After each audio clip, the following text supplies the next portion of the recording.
বিসমিল্লাহির রহমানির রহিম। আচ্ছা, আমরা তো অরবিটালের ধারণা অলরেডি পেয়েছি, হ্যাঁ? তো এখানে একটা প্রশ্ন, এই ধরনের প্রশ্ন বোর্ডে আমরা প্রায় দেখি, মানে অনেকবার আসছে, অনেকবার।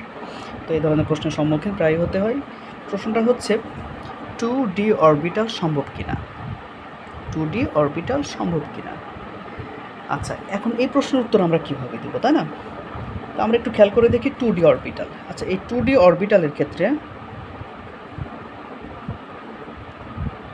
আমরা যদি এখানে খেয়াল করে দেখি, এখানে n কত, যেহেতু 2 সামনে আছে, তার মানে কি এটা দ্বিতীয় কক্ষপথের একটা অরবিটাল হওয়ার কথা। তাহলে n এর মানটা কত হবে? n এর মান 2 হবে।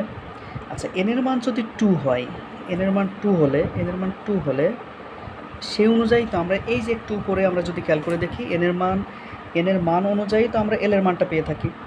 n এর মান যা হবে, l এর মান হবে 0 সহ n-1 পর্যন্ত। তাহলে তো দেখি তো একটু কী হয়। n এর মান 2 হলে l কী হবে? 0 সহ n-1। 0 সহ যদি n-1 করি, অর্থাৎ এখানে যদি আমরা একটু দেখি n এর মানটা, তাহলে ওখানে 2 বসলে 2 - 1 অর্থাৎ 1 থাকে।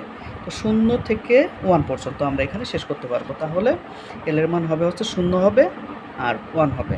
0 এর জন্য আমরা কোন অরবিটাল পেয়েছি? 0 এর জন্য পেয়েছি হচ্ছে s অরবিটাল। আর 1 এর জন্য কোন অরবিটাল পেয়েছিলাম? p orbital. যেহেতু দ্বিতীয় কক্ষপথের এটা, তাহলে এটা 2s দিতে পারি, আর এটা হচ্ছে 2p দিতে পারি। তো তোমরা দেখো এখানে কি আর কোনো অরবিটাল আসছে? আর কোনো অরবিটাল আসছে না। তার মানে কি 2D অরবিটাল কি সম্ভব হবে? সম্ভব হবে না, কারণ 2D অরবিটালের ক্ষেত্রে n এর মান 2, আর সেই অনুযায়ী l হয়ে হচ্ছে 0 আর 1। 0 হলে s অরবিটাল, 1 হলে p অরবিটাল। এর বাইরে আর সম্ভব না। ধন্যবাদ।